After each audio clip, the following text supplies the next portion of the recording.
I grew up in Conneaut, and I've lived in the county my entire life.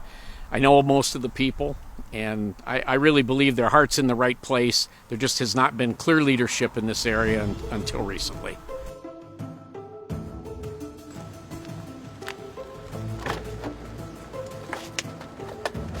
Many of the people that are committing crimes in Ashtabula County are committing those crimes because of a drug addiction, because of a mental health condition. And oftentimes, those are the core root of their criminogenic behavior. So we have, opiate addiction, substance abuse disorder, mental health disorders. They affect us all over the county. And if we don't address that core root of the problem, they're going to keep continuing in their criminogenic behavior. They're going to keep returning to the Ashtabula County Jail. Our courts are jammed up, and there's a huge backlog there. Our jails are full.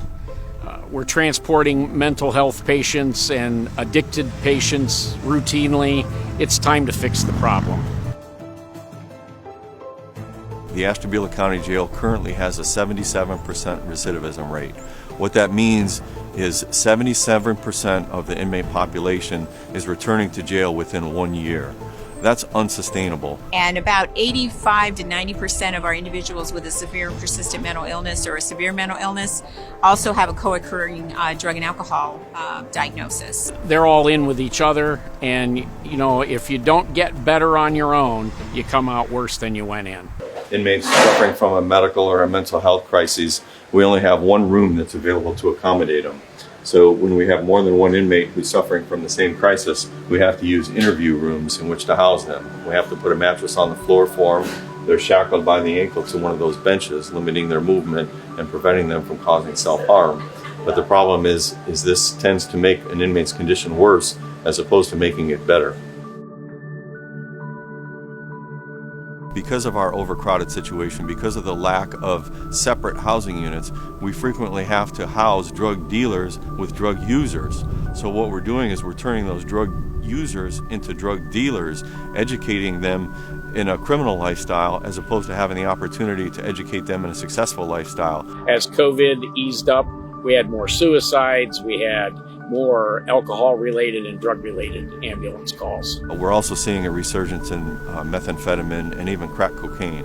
So all this is still taking place at the same time, despite the challenges that we face because of COVID. We are not really providing services that fix anything. We are just storing them for this length of their sentence. And what we hope to do is to be able to address all these issues.